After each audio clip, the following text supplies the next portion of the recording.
Era solamente para cambiar mi posición y nada más. Entonces, ahora Sabela nos vai a comentar xa no calendario do título da túa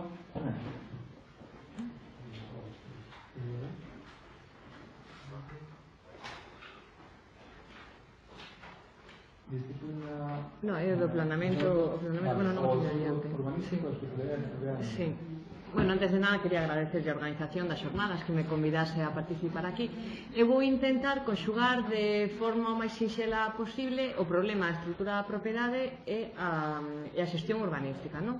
En primeiro lugar, hai que facer referencia que a Constitución Española do 1978 establece o dereito á propiedade privada, pero tamén establece que a propiedade ten que ter unha función social, non? O Código Civil, pola súa banda, tamén establece o dereito dos propietarios de terreos a edificar neles. Pero que pasa? Non é un dereito ilimitado, senón que existen unhas normas urbanísticas que limitan este dereito, non? É o que se denomina a concepción estatutaria da propiedade inmobiliaria. Temos que ter claro neste sentido que nos desenvolvementos urbanísticos onde alcanza o seu maior apoxeo a función social da propiedade, porque é a través deles como se crean parques, como se crean, bueno, todo tipo de dotacións e equipamentos, non?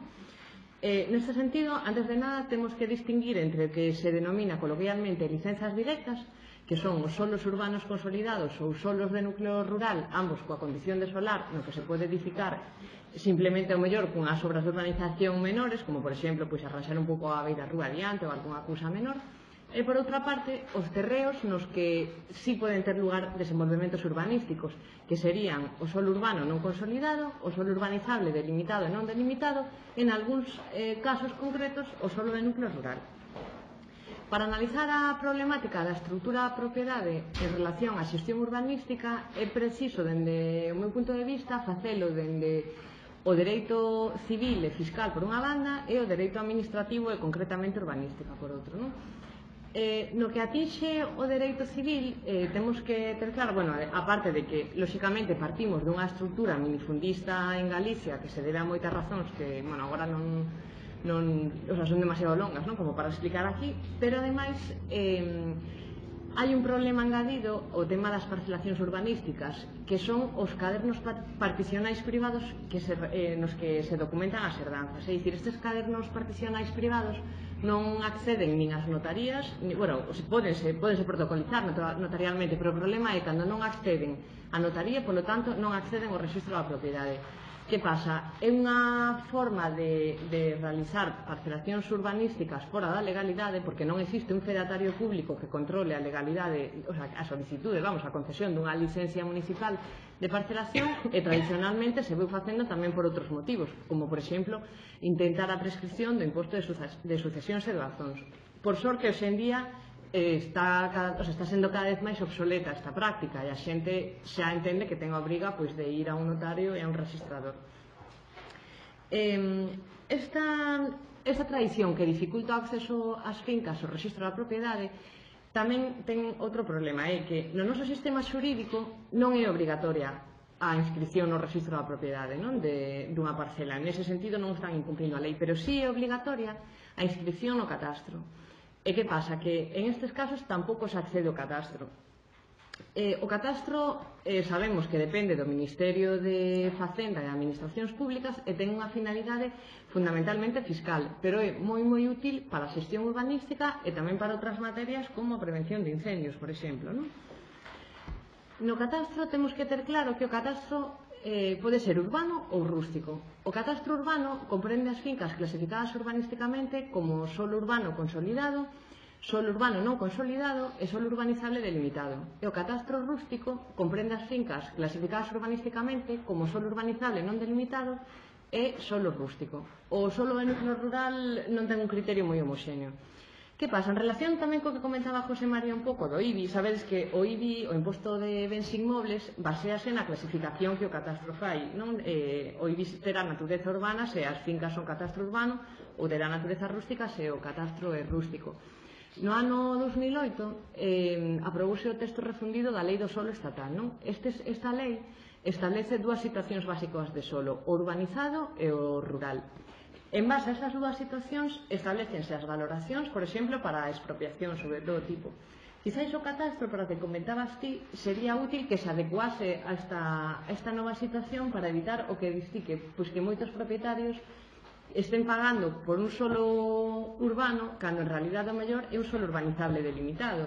O deles non ten moito sentido cando o van a expropiar como rústico, bueno, como rural, vamos, e en cambio está pagando un catastro urbano.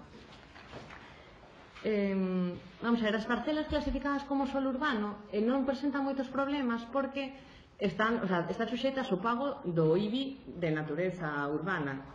Normalmente soen estar a nome do propietario que corresponde, porque ninguén vai pagar o imposto de outra persoa. Máis problema plantexa o catastro rústico no caso de desenvolvementos de suelo urbanizable non delimitado, porque existen unhas exencións moi importantes no pago do IBI rústico, o que implica que moitas persoas se desentendan de ter correctamente identificada a súa finca en catastro, a pesar da obrigatoriedade legal, non, de facelo.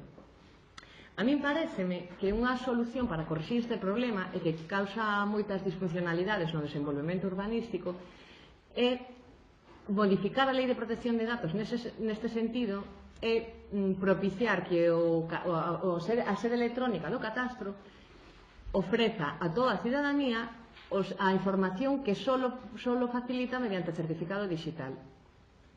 Neste sentido existen experiencias positivas noutros países. Por exemplo, en Estados Unidos, na miña ponencia escrita sí que vos poño algún enderezo se queredes consultar exactamente a páxina, sí que se ofrecen datos non só do titular da parcela, senón incluso se existe unha edificación, pois do plano de edificación, dos valores, dos prezos, das sucesivas transmisións desas propiedades dende os últimos 30 ou 40 anos, bueno, e outras informacións, lógicamente unha ortofoto asociada. Entón, eu creo que sí podería ser un instrumento moi eficaz para axilizar os desenvolvementos urbanísticos e, como comentei antes, para outras materias, como a prevención de incendios, non? No que se refire ao dereito urbanístico, o legislador galego leva case 30 anos intentando solucionar o problema da estrutura da propiedade. Na primeira lei galega do solo, na do 1985, xa se establece expresamente no limiar que unha das súas intencións é solucionar o problema tanto da estrutura da propiedade como do carácter individualista, non, dos propietarios. Pero realmente foi máis unha declaración de intencións porque tampouco conseguiu solucionar o problema, non? A seguinte lei, que é a de 1997, realiza unha importante innovación, que crea unha nova clase de solo, a de núcleo rural, para regular o carácter singular dos asentamentos rurais, non? E, por último, a vixente lei, a 9/2002, a LOUGA, contempla o problema da fragmentación da propiedade a través dos sistemas de actuación. Entonces, crea dous novos sistemas de actuación, que é o de concesión de obra urbanizadora e o de concerto, non? Distingue entre os sistemas directos, que serían o de expropiación e o de cooperación, e os sistemas indirectos, que serían o de compensación, o de concesión de obra urbanizadora e o de concerto. O sistema de compensación é máis frecuente, é tamén o que máis problemas causa para o desenvolvemento urbanístico, porque que implica que os propietarios do ámbito son quenes normalmente levan a iniciativa do desenvolvemento. O estar tan fragmentada a propiedade fai máis complicado que se poidan desenvolver. Que pasa na práctica? Normalmente un só propietario, que soe ser un promotor inmobiliario, intenta conseguir o 50% ou máis da superficie do polígono para poder levar a iniciativa, non? O de concerto é unha das novidades da LOUGA, é quizáis un dos sistemas máis eficaces por unha razón moi sinxela, que é un sistema de compensación abreviado pero de propietario único. Entón elimina a problemática da fragmentación da propiedade. O de concesión de obra urbanizadora é outra das novidades da LOUGA e, como dixo Juan Raposo, realmente non está sendo moi eficaz. Tamén eu opino mesmo que Juan Raposo, que realmente poderíase eliminar. Fíxose un pouco a semellanza do axente urbanizador valenciano. En Valencia sí tivo moito éxito, pero bueno, quizás en sentido negativo, porque realmente rematou con toda a zona rústica de Valencia. Entón, bueno, Este sistema de concesión de obra urbanizadora en teoría se establecería cando transcurridos 2 anos dende a aprobación dun planeamento detallado non se tivese realmente feito. Entón, poderíase acordar de oficio ou a instancia de parte. E aí a novidade, porque esta parte non ten por que ser un propietario do solo, sino que pode ser un terceiro ou axente urbanizador, non? Digamos. O de cooperación é un sistema que se establece cando a propiedade está fragmentada, por iso é difícil que se realice por compensación, pero o Concello ten un certo interese en desenvolver un ámbito. Entón, normalmente, pois eso, sobe ser en ámbitos importantes, pero non absolutamente estratégicos. Normalmente establecese pois para desenvolvementos residenciais ou así. E logo, o de expropiación utilízase en caso de urxencia e necesidade, non? A lei xa establece especialmente, ou así o di no seu limiar, que pensou para él, que pensou neste sistema cando a propiedade está fragmentada, non? Utilízase moito na creación de polígonos industriais ou, máis recentemente, na creación de polígonos de solo terciario. Coa implantación en Galicia de novos operadores comerciais, no ámbito de mobles, de deportes, as cidades ven esa necesidade de ter polígonos terciarios importantes. No que se refire ao sistema de expropiación, que quizáis incide moito na estrutura da propiedade, hai que ter en conta que aquí é preciso pola fragmentación da propiedade. En outras comunidades autónomas, como en Andalucía, é posible que en municipios grandes, dentro dos seus límites municipais, poidan ter polígonos de titularidade privada, incluso de superficies que poden alcanzar as 150 hectáreas. Aquí eso é casi impensable. Entón, claro, todo ten as súas vantaxes e os seus inconvenientes. As vantaxes de establecer o sistema de compensación no caso de Galicia son que digamos que se agilizaría un pouco o proceso ao evitar innumerables asembleas de decisións de propietarios, ainda que na práctica é verdad que os polígonos industriais públicos tamén teñen procesos moi longos de desenvolvemento. Tamén unha das vantaxes sería impedir a especulación coas parcelas resultantes, e isto é importante se a vontade da administración é ter un sector industrial ou tecnolóxico sólido. E logo tamén abre a posibilidade de adxudicar as parcelas mediante un concurso público que evite, que vele porque as empresas que se instalen nos polígonos cumpran todas as súas obrigas laborais, medioambientais, fiscais, entre outras. Os inconvenientes máis frecuentes son a conflictividade social derivada de calquer proceso expropiatorio, sobre todo se existen vivendas no ámbito. Ademais, normalmente os prezos xustos demóranse moito en pagar, e iso tamén causa conflictividade social. Ademais, outra das desventaxas é o elevado custe que pode ter lugar para a administración, que pode ter lugar despois de que o xurado de expropiación ou o Tribunal Superior de Xustiza dictamine prezos máis altos que o que inicialmente tiña considerado a administración. Se ben, esta circunstancia mudou moito a raíz da aprobación da Lei do Solo do 2008, porque establece novos conceptos de valoración. E tamén ten outra desvantaxe, que a situación económica do país se empeore. Existen polígonos industriais moi recentes que se empezaron a tramitar en épocas de bonanza, pero que hoxe en día están prácticamente baleiras porque non hai empresas capaces de instalarse nel.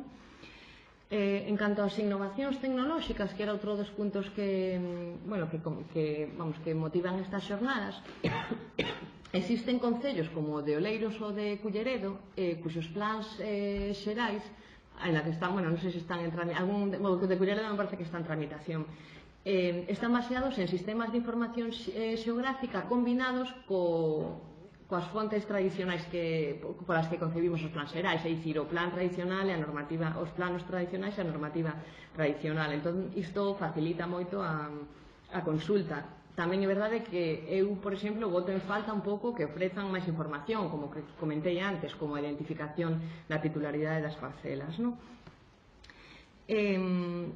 Vamos a ver, eu tamén encontro que o problema da estrutura da propiedade en Galicia non é só a fragmentación da propiedade e o carácter individualista dos propietarios. Tamén entendo que existe unha falta de información importante e que é que é preciso que as administracións públicas, especialmente a administración local, que é a máis cercana aos propietarios, pois realiza accións formativas encaminadas máis pois á cidadanía para que efectivamente poidan ser máis críticas, como dicía Berta antes, e pensar na mellora da cidade e non só en intereses particulares, non?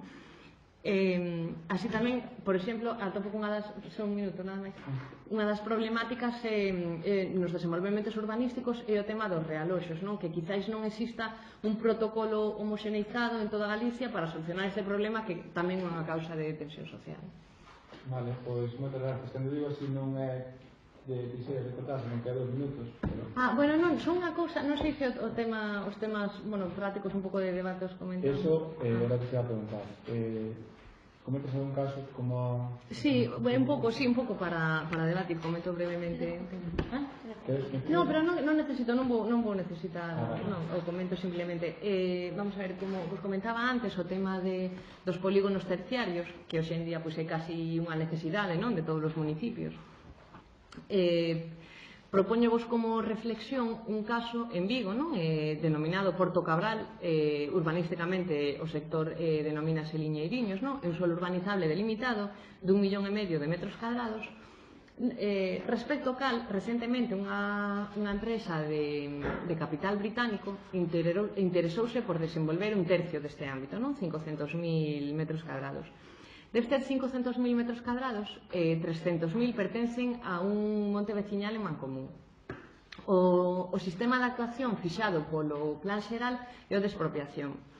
Entón, claro, foi moi difícil para a Comunidade de Montes, un proceso aberto, tomar unha decisión. De feito, fixeron xa 3 ou 4 asembleas sen que poidan decidir negociar a expropiación. Cales son os pasos que ten neste caso, tanto neste caso un monte veciñal, porque sería expropiado como calquer veciño expropiado nunha situación semellante. O que poden facer é negociar coa administración un precio ou ben ir xa á expropiación forzosa. Neste sentido, a empresa interesada ofrece 18 millóns de euros. Vamos a ver, o procedimento é o Concello tería que ser quen expropia, despois sacaría concurso ás parcelas, entón presentaríanse todos os interesados. Neste momento parece que só hai interesada esa empresa de titularidade británica, que estaría disposta a pagar 18 millóns. O que está debatindo a Mancomunidade de Montes é poder negociar un prezo máis alto. Se van a expropiación forzosa, posiblemente lles den eses 18 millóns ou menos incluso, terían que facer os técnicos municipais unha valoración. Un dos aspectos problemáticos deste tema é se realmente o uso terciario é un uso urxente e necesario para un concello. Hai un precedente, por exemplo, nun municipio limítrofe, en Nigrán, con Porto do Molle, no que o uso fundamental era o industrial, pero tamén tiña uso terciario. Unha das alegacións dos propietarios foi que poderían entender que se lles expropiase os seus terreos para uso industrial, pero non para uso terciario. Presentaron un recurso en instancias judiciais e perderon. Pero, bueno, é un debate que está aí, non? Outra cousa pequeniña? Ou como estaba dicindo? Vale, non, outro tema tamén para pensar é os plans especiais en solo rural para crear dotacións. É dicir, moitas veces os concellos delimitan pequenos plans especiais con determinados propietarios para crear dotacións. Por exemplo, un exemplo claro, en Culleredo existe un colexio privado que necesita ampliar as súas instalacións, non? Entón, o planificador optou na aprobación inicial do documento por establecer un plan especial con varios propietarios en solo rústico para conseguir estas instalacións, que, bueno, parece un tema controvertido. Simplemente iso. Vale, pois moi interesante tamén a ponencia de Isabela, que como vedes, isto non estaba pensado así, pero era incidir máis non no aparato legal, se é adecuado ou non para a Galicia, senón de que, eu creo que foi interesante esa expresión que fixeches, levamos 30 anos pensando a legislación en outro ámbito, pensando como resolver o problema da estructura da propiedade, que comentou un par de mencións legais bastante interesantes para o Parlamento de Desenvolvemento na Louro.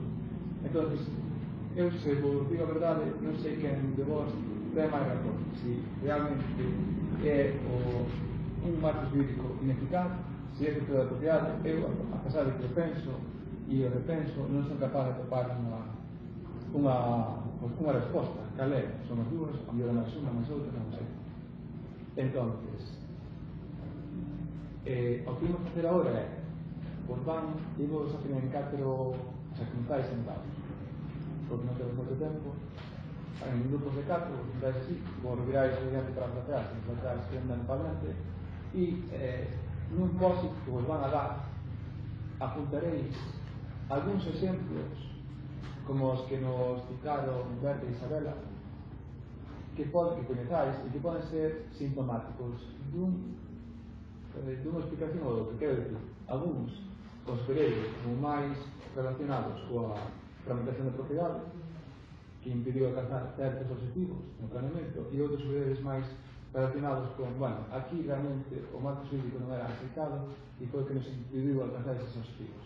Non sei se podes reflexionar agora en menos de 10 minutos, a pesar de que isto pode ser unha temática para vos algo nova, pensad en algún exemplo, os colocamos ali e entre todos reflexionamos sobre eles, de acordo? Para ver se podemos saber onde nos queda a pelota, esta pelota.